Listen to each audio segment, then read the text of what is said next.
இன்றைக்கி நைட்டு டின்னருக்கு சென்னை ஸ்டைலில் வடகறி செய்யலாம் அப்படின்னு சொல்லி தான் வந்து பிளான் பண்ணியிருந்தேன். இன்றைக்கி 150 கிராம் கடலப்பருப்பு 1 மணி நேரத்துக்கு முன்னாடியே வந்து ஊற வச்சு எடுத்துக்கிறேன். கடலப்பருப்பு நல்லா ஊறினதுக்கப்புறமா ஒரு மிக்ஸி ஜாரில் மாற்றிட்டு தண்ணி சேர்க்காமல் கொஞ்சமாக உப்பும் கொஞ்சமாக மஞ்சள் தூள் சேர்த்து கொரப்பாக அரைச்சி எடுத்து அது எண்ணெயில் பொரித்து எடுத்துக்கலாம்.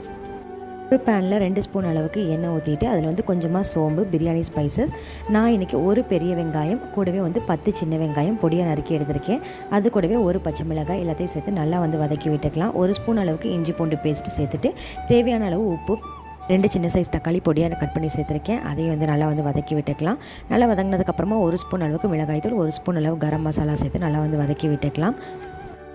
நான் இன்றைக்கி 1/4 ஸ்பூன் அளவுக்கு குழம்பு மிளகாய் தூள் சேர்க்குறேன். டேஸ்ட் வந்து நல்லாயிருக்கும். பச்சை வாசனை போகிற வரைக்கும் மசாலா நல்லா வதங்கினதுக்கப்புறமா தேவையான அளவு தண்ணி ஊற்றிட்டு எண்ணெயில் பொரிச்சு வச்சுருக்க வடையும் இது கூட சேர்த்துட்டு நல்லா வந்து கலந்து விட்டுக்கலாம். ஒரு 10 நிமிஷம் அப்படியே இருக்கட்டும். ஃபைனலாக 1 ஸ்பூன் நெய்யும் கொத்தமல்லி தலையும் தூவி இறக்கிடலாம். சூப்பரான சென்னை ஸ்டைல் வடகறி ரெடி.